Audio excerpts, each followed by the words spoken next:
Namaste everyone, I'm CA Kanchan Sawhney and we are in conversation with CA Pramod Jain sir. So today's topic is CARO Applicability and we have so many difficult questions. We are only covering 12 major most important questions in this session. So my first question is CARO applicable to foreign company? Namaste to all. Thank you, Kanchan. Yes, CARO is applicable to all companies, including a foreign company. Yeah. Okay. Next question is it applicable to all public companies?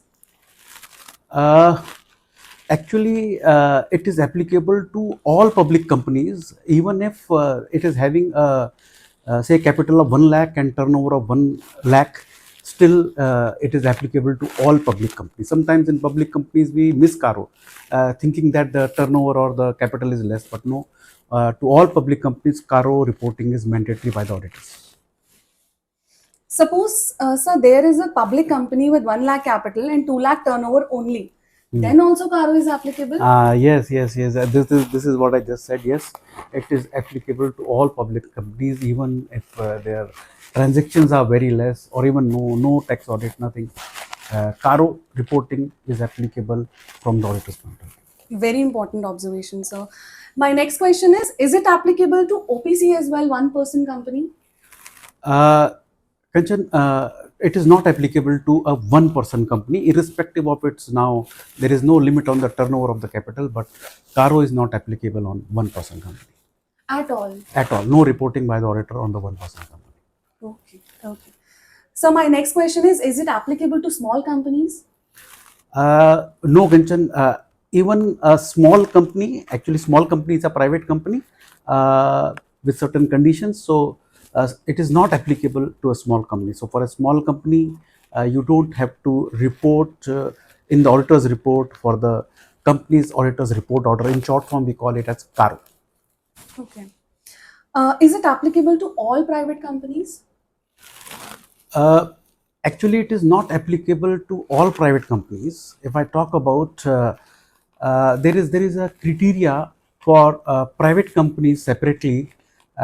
If they are not a holding or subsidiary of a public company and they meet the 3 criteria, in that case CARO is not reportable. Those 3 criteria are that, and all the 3 conditions have to be met. First, that their paid up capital and free reserves should be less than rupees 1 crore at the end of the financial year. Their total outstanding borrowings at any time during the year should be less than rupees, it should not exceed rupees 1 crores, and their total revenue which includes as per schedule 3 including the other income, it should be less than rupees 10 crore.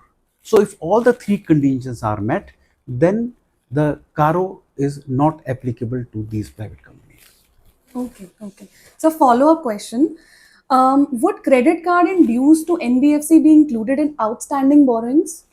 Yeah, because the second condition for all the 3 conditions to be met is outstanding. So credit card and NBFC, they both would be included in the borrowings because these outstandings are to the banks and the financial institutions, and NBFCs are financial institutions, and credit cards are of the banks. So both are to be included for the purpose of calculation of my borrowings. In reserves, would revaluation reserve be included? No. For the paid up capital and reserves should not exceed 1 crore. Revaluation reserve is not to be included. Okay. I'm a private limited company with PUC of 1 lakh rupees but reserves of 2 CR. But total revenue is 9 CR and loan from bank is 2 CR. Would CARO applicable? So just to understand and repeat, my paid up capital and reserve is 2 crores. Paid up capital is 1 lakh. 1 lakh. Reserves is 2 crores. 2 crores. So it is exceeding 1 crore. Correct. My total revenue is less than 10 crores. Right. But my borrowing again is exceeding 1 crore. Correct. So it doesn't come into that limit of the 3 conditions. So it seems that CARO is applicable. But if you see whether it is a small company, yes, it is a small company. So when it is a small company where my paid up capital is less than 4 crores and my income, my turnover is less than 40 crores, Right. then it is a small company. So when it is a small company, it is out of CARO. So Okay. not because of those three conditions, but one of the conditions. Right, right. Okay. So next question is, why is it borrowing is exceeding the limit, but so is PUC and reserves? Yeah, because just said that because it is a small company, it is a small company, hence it is out. You know, lot of questions are coming into this that uh, my company is a small company, but my turnover is say 20 crores. So my third condition, my last condition is not met. You know, these are five exemptions which are given, which are to be read separately. You cannot take that I have to avail of all the five conditions simultaneously.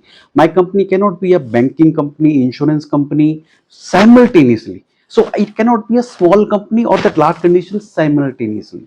So if I'm getting an exemption into any one limit, being a OPC or a small or the three conditions, then I'll be out. CARO will not be applicable.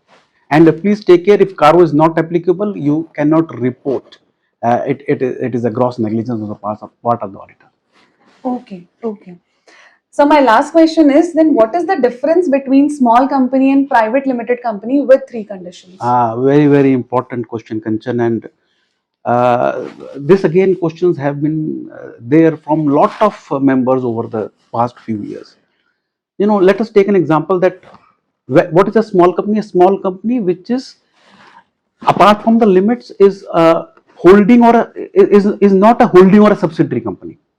Now, suppose there is a private company which is having a subsidiary, which is also private company. So, if I take the last condition with the three conditions of turnover, borrowings, and my turnover, borrowings, and paid up capital and reserves, the condition is it should not be a holding or subsidiary of a public company. So when the company is a holding or subsidiary of a private company, the last condition is out.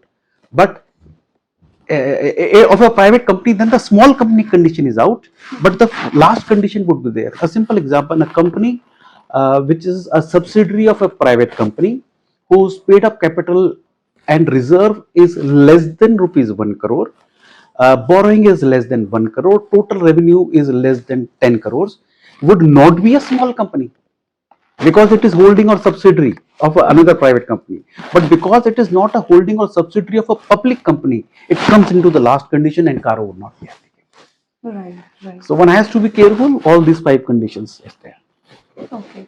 Thank you so much, sir, for having such a informative session on CARO applicability. Thank you so much. Thank you very much.